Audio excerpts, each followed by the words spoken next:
Bai, Beñat, bigarren galdera, ez? Ez duzu uste gaur egun sukaldaria baino gehiago zaretela, ez?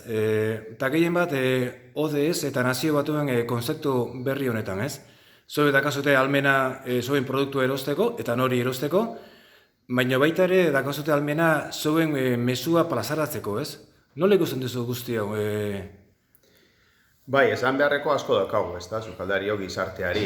Ze azkenean, zuk esan dakoa, jasangarritasuna nik ikusten dut etorkizuna dela sukaldaritzan edo jatetxeetan, ze ODS horietatik asko lantzen ditugu ja, eta beste asko egin alde dezakegu.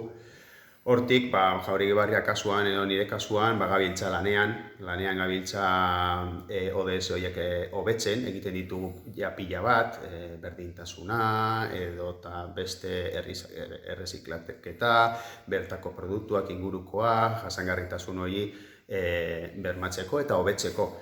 Baina egin beharreko asko daukagu eta sukaldario izan duzu moduan politikariak ez, azkenean sukaldatzen bakarri dakigu, baina bai munduan zehar ibilita gaude eta munduan zehar ikusten duguna eta badaukagu batu beharra hori, ezta? Eta dinot, sukaldari asko ezagutzen gara munduan zehar eta nik uste dut guztiak bat eginda oraindik lan asko dagoela egiteko.